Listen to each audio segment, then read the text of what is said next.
As a caregiver at a residential care community, I'm certain that the care and comfort of your residents is one of your greatest priorities.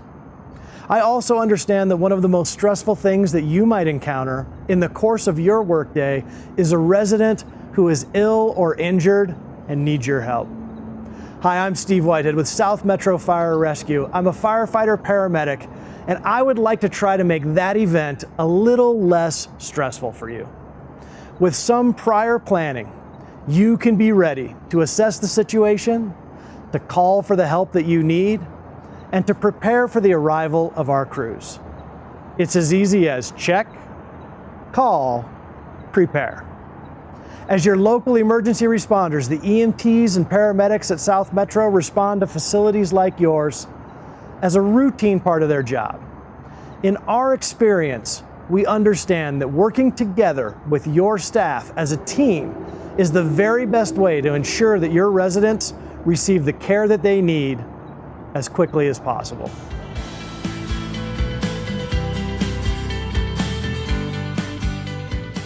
There are many ways that a resident may alert you or that you may find out that a resident has a potential emergency. They may call you on the phone or use a personal alerting system. They may tell another resident that they need assistance, or they may tell you directly. Or you may just encounter some type of medical need in the course of your daily routine.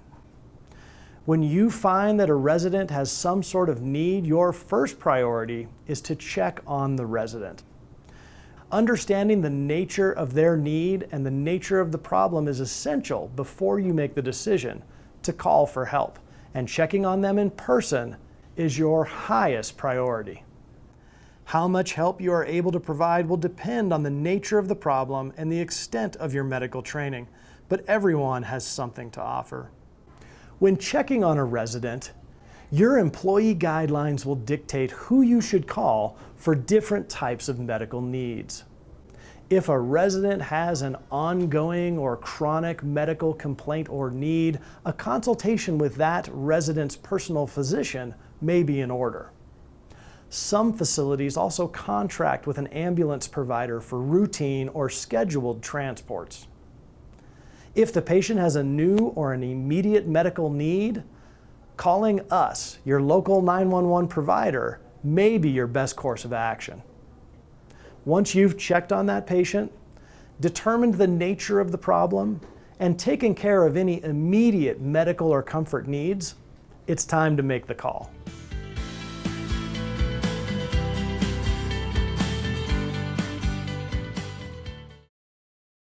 When you call for help, we want to make sure that we send the right resources to the right place without delay, while also providing you and the responding personnel with helpful information. To do that requires an ongoing conversation that begins from the moment you call and often doesn't end until help arrives at your resident's side. We find the best way to accomplish that communication is to have the person who knows the most about what is happening make the 911 call. Anybody can call from inside the facility. This may be a cell phone in your pocket or the phone in the patient's room. You don't need to be at a front desk to call 911. All phones will ultimately lead you to our call center. When you call 911 to our call center, we're going to ask you a series of specific questions. Those questions include, what is the physical address at your community? Getting your location right is our first and highest priority.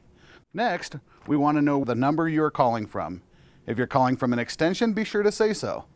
If your call is disconnected, we want to be able to call you back immediately. Next, we want to know where you are in the building and the best way to access the resident's room. A 911 dispatcher may also have questions specific to the particular emergency. What seems to be wrong with the resident? Or, tell me exactly what happened. Is today's emergency a new problem, or has it been an ongoing problem with the resident? The resident's gender, age, and medical history are helpful. So why all of those dispatch questions? All of those questions can almost seem like a waste of time in the middle of a medical emergency. But actually, the information that your staff is providing our dispatch is being relayed almost immediately to the crews who are responding en route. That information is going to help them know where the patient is in the building, which door to access and where to park their vehicle. And understanding the condition of the patient will help them know what equipment they need to bring to the patient's side. What all of that means is that it can avoid critical delays in care later on down the road.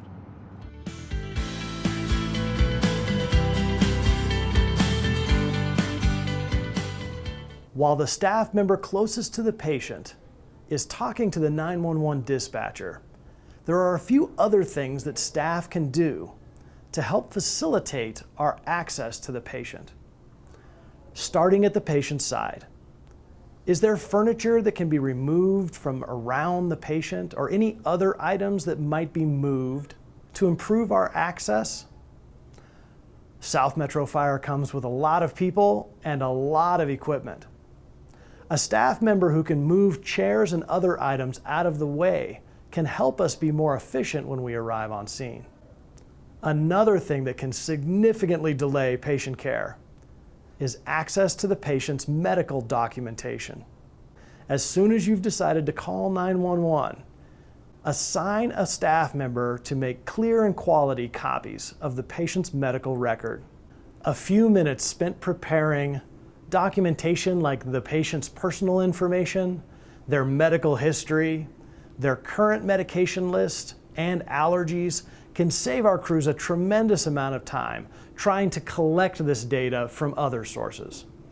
Other essential information to prepare and include in that packet includes family contact information and any advanced directives like do not resuscitate orders or MOST forms.